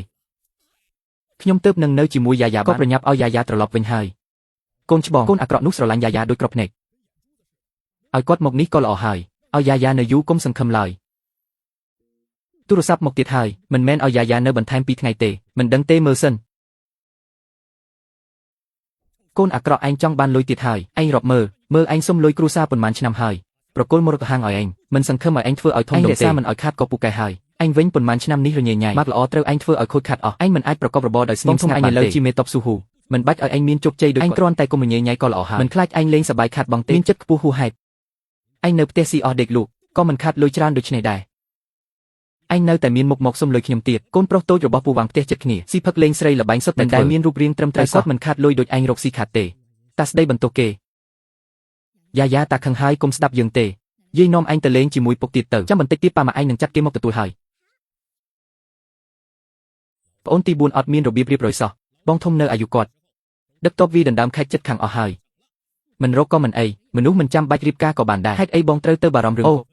ស៊ូហ្វិនស្ដាប់ខ្ញុំឲ្យចប់ខ្ញុំក៏មិនមែនថាត្រូវរៀបការទេយើងមិនអាចគ្រប់គ្រងគាត់បានទេតែមានអ្នកមើលគាត់ឯងថាយើងប្រគល់កប៉ាល់សៀងប្រហែលជាប្រញាប់ពេកហើយពីមុនគាត់ចេះរកស៊ីណាស់តែតាំងពីទទួលកប៉ាល់មកដូចមនុស្សប្លែកកប៉ាល់សៀងរបស់យើងដំណើរការល្អជានិច្ចទោះឲ្យឆ្កែមួយទទួលមរកក៏មិនអាក្រក់ដល់នឹងដែរតែអីរកស៊ីត្រូវប្អូនទី4ធ្វើឲ្យខូចអស់នឹងហើយយ៉ាយ៉ាត្រូវត្រឡប់ទៅវាយតាន់វិញហើយឯងមិនយកពេលនេះទៅលេងជាមួយយ៉ាយ៉ាទេតែរវល់តែនិយាយពីប្អូនទី4ចង់ត្អូញត្អែពីគាត់ ក៏ត្រូវចាំយ៉ាយ៉ាត្រឡប់ទៅវិញសិនអូចាំលេងជាមួយយ៉ាយ៉ាសប្បាយជាងកូនអាក្រក់នេះចេះតែធ្វើឲ្យខ្ញុំខឹងយ៉ាយ៉ាតានឹងលេងជាមួយអញដែរយ៉ាយ៉ាត្រូវចាំមកលេងតាយាយឲ្យបានញឹកញាប់ណាចាស់អូចៅស្រីស្អាតរបស់តាចាំបន្តិចទៀតទៅបានទេឲ្យគេឡើងឡានលឿនទៅយឺតពេកដល់ផ្ទះងឹតហើយមិនសុវត្ថិភាពអូយ៉ាយ៉ាលីហើយប្រយ័ត្នផងណា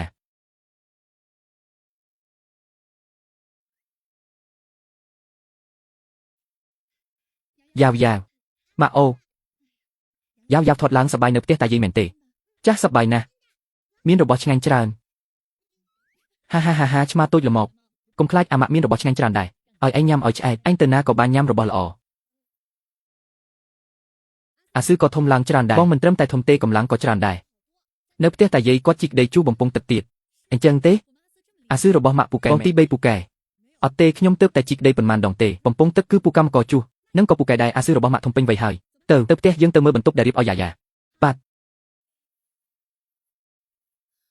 ស្អាតណាស់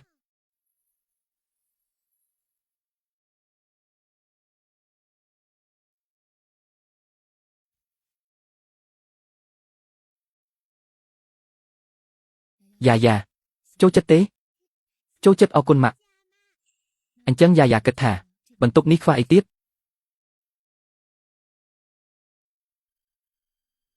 បន្ទប់ម៉ាក់អត់ខ្វះអីទៀតទេមើលទៀតមើលយ៉ាយ៉ារកមើលទៀតបើយ៉ាយ៉ារកឃើញមានរង្វាន់ណាទៅរកមើល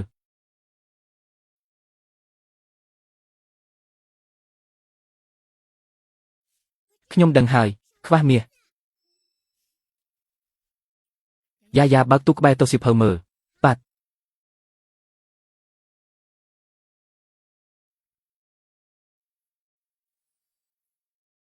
អរគុណម៉ាក់មានមាសផងអញ្ចឹងច្បាស់ជាអត់ខ្វះអីទៀតគិតមើលខ្វះអីទៀត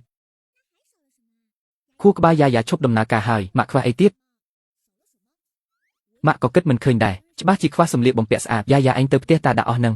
ហាងរបស់ម៉ាក់នៅសង្ហូនីឆាងហ្គេក៏ជួសជុលរួចរាល់ហើយហាងចិត្តបើកហើយជាងកាត់ដេរក៏មកដល់ហើយមុននេះម៉ាក់ឲ្យយ៉ាយ៉ាសម្លៀកបំពាក់គំរូចាស់ឥឡូវយ៉ាយ៉ាមានបន្ទប់ព្រះនាងតូចហើយធ្វើសម្លៀកបំពាក់សមរម្យពីរបីឈុតល្អទេទៅមើលហាងថ្មីម៉ាក់នឹងឲ្យយ៉ាយ៉ាដេរសម្លៀកបំពាក់ស្អាតច្រើនយល់ថាជើហ្វាយច្រៀងឯងជាស្រីអ្នកគ្រប់គ្រងហាងក៏ជាស្រីចេញមុខចេញមាត់ដូច្នេះមិនសមជាស្រីទេឯងនឹងឲ្យគេដេរសម្លៀកបំពាក់ក្នុងហាងបែបហ្នឹងមិនខ្លាចរៀនអាក្រក់ទេស្រីមិននៅផ្ទះមើលប្តីចិញ្ចឹមកូនចេញមកក្រៅបង្ហាញមុខមិនសមរម្យចឹងបើបុរសក្នុងផ្ទះឯងដឹងថាឯងទេសម្លៀកបំពាក់ក៏ជាខ្លាចឯងរៀនទម្លាប់អាក្រក់ពីអ្នកគ្រប់គ្រងស្រីគេនឹងមើលងាយអ្នកដែលមិនទាន់រៀបការកូនស្រីអ្នកដទៃក៏មិនហ៊ានបើមិនចឹងគ្មានគ្រួសារណាហ៊ានយកយ៉ាងណាក៏ដោយខ្ញុំមិនអនុញ្ញាតឲ្យកូនប្រុសខ្ញុំយកប្រពន្ធមិនសមរម្យទេឯងនិយាយអីចឹងមានរឿងអីហុងឯងមើលទីនេះខ្ញុំចេញក្រោយបន្តិចបាត់អ្នកគ្រប់គ្រងមានរឿងអីគឺហ្វាំងមីងមកពីហាងសម្លៀកបំពាក់មកវិញហ្វាំងមីងនឹងហួសហេតុពេកគាត់គិតថាបរទេសជារបស់គាត់ធ្វើអាជីវកម្មសម្លៀកបំពាក់អ្នកឯទៀតមិនហាងឯទៀតបើភ្លាមគាត់ទៅរំតែវិធីនេះមួយធ្វើឲ្យហាងសម្លៀកបំពាក់ឯទៀតក្នុងបរទេសមិនគាត់ធ្វើឲ្យទីផ្សារទាំងមូលលញញហើយមិនអីទេកុំខ្លាចយើងចូលតាមទ្វារក្រោយទៅក្នុងហាងសិន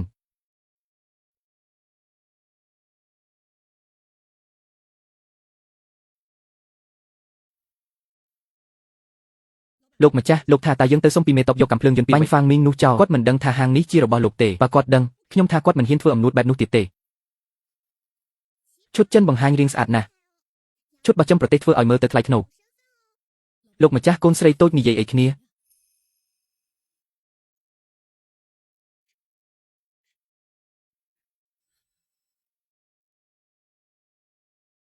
អ្នកចោទប្រកាន់ខ្ញុំខុសហេតុអីមិនឲ្យគេនិយាយការពិតស្ត្រីចេញមុខចេញការដើរខុសពីធម្មតាហ្វាំងមីងឥឡូវនេះសម័យណាហើយអ្នកនៅនិយាយរឿងចាស់ទាំងនោះទៀតគ្មានសេរីភាពទេឋានៈស្ត្រីត្រូវបានលើកកម្ពស់ឥឡូវស្ត្រីអាចទៅរៀននៅសាលាបានអាចចេញពីផ្ទះមករកការងារចិញ្ចឹមខ្លួនឯងបានគឺឯងធ្វើសម្លៀកបំពាក់ស្រីថែមទាំងជាអតិថិជនទៀតស្ត្រីទាំងឡាយឃើញទេហ្វាំងមីងនេះគាត់ជាស្ត្រីរីកចម្រើនគាត់ជាអ្នកទាំងអស់គ្នាអ្នកនៅតែចង់បញ្ជាទិញសម្លៀកបំពាក់នៅហាងគាត់ទៀតទេហ្វាំងមីងអ្នកក៏ធ្វើឈុតចិនដែរមែនទេការលេចឡើងនៃឈុតចិនបង្ហាញថាឋានៈស្ត្រីត្រូវបានលើកកម្ពស់ស្រីក៏អាចបង្ហាញរាងកាយខ្លួនឯងបានមិនចាំបាច់លាក់ខ្លួនក្នុងសម្លៀកបំពាក់ធំទេស្ត្រីអាចបង្ហាញសម្រស់របស់ខ្លួនបានមិនបាច់ដើរតែជុំវិញចង្ក្រានទៀតទេឈុតចិនជានិមិត្តរូបនៃការលើកកម្ពស់ឋានៈស្ត្រីខ្ញុំជឿលើស្ត្រីទូទៅអ្នកទាំងអស់គ្នាសុទ្ធតែចង់ឲ្យឋានៈត្រូវបានលើកកម្ពស់ឯងថាស្រីបើកហាងមិនមែនជាអ្នកមាននោះមិនមែនកំពុងរារាំងការលើកកម្ពស់ឋានៈគឺអ្នកជាអ្នកធ្វើឈុតចិនបែរជាបដិសេធការលើកកម្ពស់ឋានៈស្ត្រីទៅអ្នកអាចធ្វើឈុតចិនបានល្អជាម្ចាស់ហាងស្រីតើវាខុសពីការជាស្ត្រីនៅទីនេះអីលោកហ្វាងឈុតចិន10ឈុតដែលខ្ញុំបញ្ជាទិញនៅហាងអ្នកខ្ញុំមិនយកលោកហ្វាង ខ្ញុំបានបង់ប្រាក់កក់សំពត់7 ឈុតសូមលោកយកប្រាក់កក់មកឲ្យខ្ញុំវិញខ្ញុំក៏មិនប៉ុន្មានឆ្នាំនេះខ្ញុំបានធ្វើសម្លៀកបំពាក់ច្រើននៅហាងលោកហ្វាំងឥឡូវគិតទៅវិញស្អប់ខ្ពើមណាស់ពីនេះទៅខ្ញុំក៏មិនទៅទៀតដែរខ្ញុំត្រូវត្រឡប់ទៅប្រាប់បងស្រីទាំងអស់របស់ឲ្យទៅធ្វើសម្លៀកបំពាក់នៅហាងគាត់ទៀតខ្ញុំនិយាយខុសខ្ញុំទទួលស្គាល់តាមពិតខ្ញុំគ្រាន់តែចង់និយាយថាគេប្រើក្រណាត់សូត្រសុទ្ធទាំងអស់ហាងមីយ៉ាងគេវាលេចឡើងភ្លាមមិនដឹងមកពីណាទេមិនមែនហាងចាស់ដូចយើងទេហាងយើងនៅសុងហ៊ូប៉ុន្មានឆ្នាំហើយស្រីអ្នកមានច្រើនណាស់ដែលមកដេរសម្លៀកបំពាក់ឯងធានាគុណភាព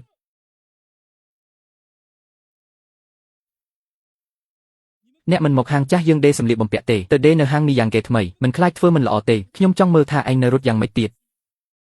ខ្ញុំនិយាយខុសហើយខ្ញុំជាមនុស្សមិនល្អតែអ្នកស្រីទាំងអស់អ្នកមិនគួរធ្វើដូចខ្លាចសម្លៀកបំពាក់មិនសមទេមើលចុះក្រណាត់នេះឆាងគេនេះពាក់លើអ្នកមិនឃើញថាវាទាបដែរទេក្រណាត់ហាងយើងខុសគ្នាទេគុណភាពខ្ពស់ហើយដេរល្អណាស់នេះហើយជាសម្លៀកបំពាក់ដែលអាចពាក់ចេញក្រៅបានល្អមែនទេប៊ូតុងមិនល្អទេឬខោក៏ដេរមិនល្អដែរហាថាដេរល្អណាស់មិនក៏ខោអាវដាច់កណ្ដាលផ្លូវអញ្ចឹងហើយយើងមិនហ៊ានពាក់សម្លៀកបំពាក់ហាងឯងទៀតយើងខ្លាចដូចឯងខោអាវដាច់ពីគ្នាកណ្ដាលផ្លូវប្រហែលមិនត្រឹមតែដេរមិនល្អទេក្រណាត់ក៏មិនល្អដែរដឹងហើយថាមិនត្រឹមតែដេរមិនល្អទេគុណភាពក៏អត់ល្អដែរខ្ញុំមិនទៅហាងលោកហ្វាំងដេរសម្លៀកបំពាក់ទៀតទេអាក្មេងមាត់អាក្រក់មកពីណារករឿងខ្ញុំហើយមាត់អាក្រក់ចេញមកប្រយ័ត្នទៅ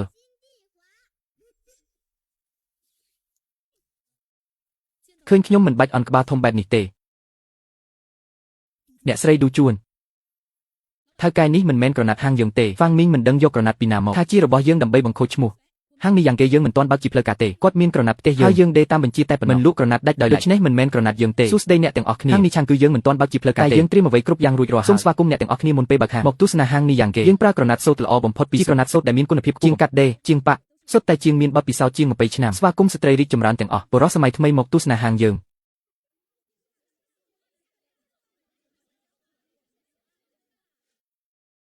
ធ្វើអាក្រក់ច្រើនហួសនឹងត្រូវវិនាសខ្លួនឯងខ្ញុំយល់ហើយពីចេតនារបស់ថៅកែនេះក៏ជាការសន្សំបុណ្យឲ្យកូនស្រីខ្ញុំដែរសម្លៀកបំពាក់ដាក់ក្នុងឡានខ្ញុំនឹងនាំយ៉ាយ៉ាទៅបានហើយថៅកែអូហា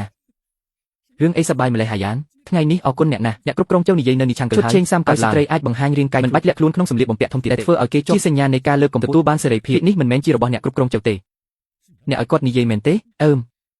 អ្នកក៏ជ្រើសរើសកម្មករដែរស្វាគមន៍ស្ត្រីសម័យថ្មីបុរសសម័យថ្មីមកដាក់ពាក្យនៅហាងអ្នកឥឡូវទូទាំងសុងហ៊ូកំពុងតៃនេះឆាងគឺគ្រប់គ្រងសេរីភាពស្ត្រីគ្រប់គ្រងគំនិតសម័យថ្មីលើកទឹកចិត្តទាំងស្ត្រីទាំងបុរសឲ្យរីកចម្រើនឆាប់ពីគេដឹងហើយនេះឆាងគេឥឡូវមានឈ្មោះល្បីណាស់ស្អែកច្បាស់ជាឡើងកាសែតធំគេក៏ដឹងដែរថានោះជាហាងរបស់ប្រពន្ធខ្ញុំឈិនទូអាយ៉ានអ្នកក៏កំពុងតែបង្កើតកេរ្តិ៍ឈ្មោះឲ្យខ្ញុំដែរឥឡូវខ្ញុំទទួលបានការនេះនឹងជាជំនួយឲ្យខ្ញុំតាំងទីនៅអ្នកពិតជាជួយខ្ញុំច្រើនណាស់ពាក្យទាំងនោះខ្ញុំឲ្យអ្នកគ្រប់គ្រងចៅនិយាយប៉ុន្តែក៏អរគុណយ៉ាយ៉ាដែរយ៉ាយ៉ាជាអ្នកបំផុសគំនិតខ្ញុំយ៉ាយ៉ាពិតជាតារាសំណាងរបស់គ្រួសារយើងម៉ាក់ខ្ញុំកំពុងធ្វើបាយមិនទាន់រួចឆាប់ទេអ្នកនាំយ៉ាយ៉ាទៅលេងសិនខ្ញុំនៅមានគំនូរប្លង់ខ្លះចង់គូឲ្យចប់ដើរលេងទៅយ៉ាយ៉ាទៅបន្ទប់សៀវភៅជាមួយប៉ាទៅយ៉ាយ៉ាចាំអូនធំបន្តិចប៉ានឹងនាំទៅហាត់បាញ់កាំភ្លើងប៉ាមានកន្លែងហាត់បាញ់ផ្ទាល់មើលថាអូនចូលចិត្តកាំភ្លើងប្រភេទណាប៉ានឹងបង្ហាញអូនឲ្យស្គាល់មុនប៉ាឲ្យអូនឃ្លាំងអាវុធរបស់ប៉ាមានកាំភ្លើងសន្សំផ្សេងទៀតដែរបើយ៉ាយ៉ាចង់បានប៉ាឲ្យហើយយ៉ាយ៉ាមិនហើយខ្ញុំចូលចិត្តមួយនេះប៉ាឲ្យខ្ញុំចូលចិត្តទាំងអស់មិនចេះជ្រើសទេហាអញ្ចឹងឲ្យយ៉ាយ៉ាទាំងអស់អរគុណប៉ាធ្ងន់ណាស់ហាកាំភ្លើងវាធ្ងន់អញ្ចឹងយ៉ាយ៉ាញ៉ាំបាយឲ្យច្រើនធំឡើងពេលនោះកុំថាកាំភ្លើងធ្ងន់ទៀតមកយ៉ាយ៉ាប៉ាណែនាំកាំភ្លើងទាំងនេះឲ្យនេះជាដងកាំភ្លើងនេះជាបំពង់កាំភ្លើងយ៉ាយ៉ាម៉ោងយប់ហើយយើងចូលគេងវិញ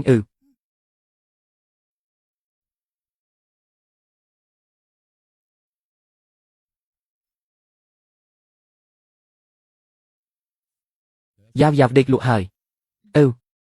ទើបតែងមួយដេកមានរឿងអីមិនមុខក្រៀមក្រំអញ្ចឹងយ៉ាយ៉ាយប់នេះដេកតែម្នាក់ឯងជាលើកដំបូងខ្ញុំបារម្ភពីគាត់បន្តិចចាំបើគាត់ទាត់ភួយផ្ដាសាយវិញចាំបើគាត់សុបិនអាក្រក់ចាំបើភ្ញាក់ឡើងមិនឃើញយើងគាត់ពិបាកចិត្តវិញមិនអត់ទេខ្ញុំត្រូវទៅមើលម្ដងទៀតបើអ្នកមិនស្រួលចិត្តមែនខ្ញុំទៅជាមួយមើលមួយផ្លែតមើលឲ្យមកដេកអ្នកថាហើយ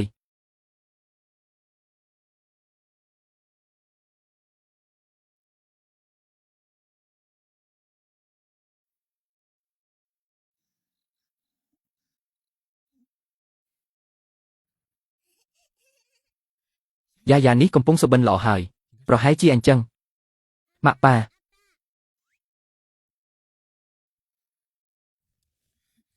យើងហាក់ដូចជាដាស់យ៉ាយ៉ាភ្ញាក់គឺអញ្ចឹងយ៉ាយ៉ាម៉ាក់ឃើញយ៉ាយ៉ាសាច់ពេញមួយសុបិនឃើញរឿងសប្បាយអីហ្នឹងមុននេះយ៉ាយ៉ាសុបិនឃើញម៉ាក់បាត់ប៉ាក៏បាត់ដែរបងក៏បាត់ដែរតែយប់នេះយ៉ាយ៉ាយល់សប្ឃើញគេចង់ធ្វើបាបប៉ាតែប្រជាជនទូទាំងប្រទេសចេញមកការពារប៉ាអ្នកដែលធ្វើបាបឪពុកត្រូវគេបាញ់ដៃអូអញ្ចឹងអ្នកណាបាញ់កាំភ្លើងទៅដៃមនុស្សអាក្រក់គឺយ៉ាយ៉ាហាយ៉ាយ៉ាយើងថ្ងៃក្រោយនឹងក្លាយជាអ្នកបាញ់កាំភ្លើងពូកែយ៉ាយ៉ាកុំបារម្ភម៉ាក់និងប៉ានឹងនៅល្អបងក៏នឹងនៅល្អដែរគ្រួសារយើងនឹងនៅជាមួយគ្នាជានិច្ចគ្មានអ្នកណាអាចបំបែកយើងបានទេយ៉ាយ៉ានឹងការពារម៉ាក់ការពារប៉ាការពារបងខ្ញុំក៏នឹងការពារយ៉ាយ៉ាដែរយើងក៏នឹងការពារយ៉ាយ៉ាការពារម៉ាក់ប៉ាល្អសុទ្ធតែកូនល្អមកទាំងអស់គ្នាយប់នេះយើងទាំងគ្រួសារដេកជាមួយគ្នាបងខ្ញុំក្តៅណាស់យ៉ាយ៉ាក៏ក្តៅដែរយ៉ាយ៉ាឯងសុបិនឃើញអីសើចសប្បាយម្លេះខ្ញុំសុបិនឃើញមនុស្សអាក្រក់ចង់ធ្វើបាបប៉ាខ្ញុំយកកាំភ្លើងបាញ់ត្រូវដៃគាត់យ៉ាយ៉ាពូកែណាស់បងមិនដែលសុបិនឃើញរឿងបែបនេះយ៉ាយ៉ាចង់ខ្លាចជាអ្នកបាញ់កាំភ្លើងពូកែប៉ាតូចថានឹងនាំខ្ញុំទៅទីលានបាញ់កាំភ្លើងហើយថែមទាំងឲ្យកាំភ្លើងខ្ញុំនឹងហើយដេកទាំងអស់គ្នាទៅស្អែកទៅរៀនទៀត